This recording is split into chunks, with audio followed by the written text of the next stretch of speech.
С начала 21 века в мире произошло много стихийных бедствий, в том числе и разрушительные землетрясения, которые унесли жизни сотен тысяч людей.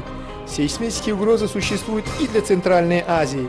Нам необходимо знать, как уменьшить последствия стихийных бедствий для нас и наших семей. Учебные фильмы «5 минут для жизни» помогут вам в этом.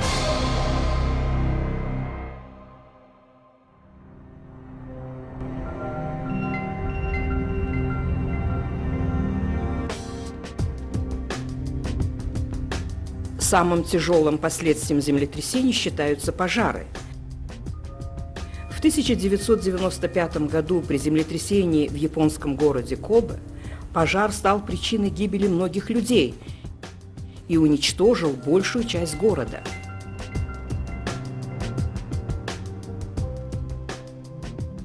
В настоящее время все крупные города Центральной Азии полностью газифицированы. Это, в свою очередь, повышает угрозу возникновения пожаров после землетрясений. Поэтому при оценке возможных последствий землетрясений необходимо обратить внимание на уменьшение риска возникновения пожаров. Город Душанбе, как столица Республики Таджикистан, является промышленной зоной в республике, где расположены очень крупные заводы, фабрики, которые снабжены электричеством и газоснабжением. А также по территории города проходит центральный магистральный газопровод, который по линии пожарной безопасности составляет большую пожарную опасность. Особенно при землетрясениях в городе Душанбе могут возникнуть массовые сплошные пожары по причине электричества и газового хозяйства. Пожары считаются бедствием, наносящим огромный материальный урон. В повседневной жизни мы должны соблюдать все правила пожарной безопасности. Никогда не оставляйте горящий окурок сигареты. Не оставляйте горючие материалы вблизи нагревательных приборов. Не допускайте перегрузки электрических сетей. Не нарушайте правила пользования газом. Не позволяйте детям играть со спичками. Храните легко воспламеняющиеся вещества в специально отведенном месте. Все вышеперечисленное является основной причиной возникновения пожаров.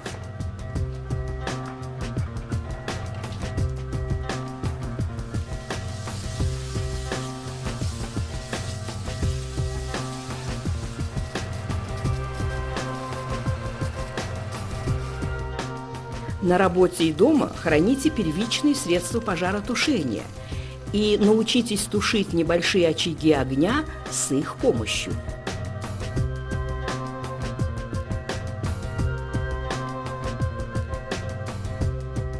Огнетушители предназначены для тушения пожаров в первоначальной стадии тушения пожаров.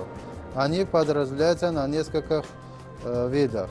Огнетушитель порошковый, огнетушитель пенный, огнетушитель углекислотный и химический пенный. Перед нами сейчас стоит огнетушитель порошковый. Для того, чтобы его использовать, нужно выдергивать пломбу, снять рычаг, шланг направить струю в очаг горения пожара и тушить его. Во многих случаях люди могут пострадать не от огня, а от ядовитых газов. В случае плотного задымления в здании накройте лицо мокрой тряпкой и постарайтесь выйти из помещения, двигаясь через низкое пространство с относительно чистым воздухом. После землетрясения не зажигайте огня, не убедившись в отсутствии утечки газа. Пользуйтесь электрическими фонариками. Не забывайте, что даже после закрытия специальными службами магистральных газопроводов в течение нескольких часов утечка газа может продолжаться. Если случится пожар, звоните по номеру 01. Если обнаружите утечку газа, звоните по номеру 04. Дома, на работе и в махаллях непрерывно ведите свою деятельность, направленную на уменьшение последствий природных катастроф. Продолжайте смотреть учебные фильмы «5 минут для жизни».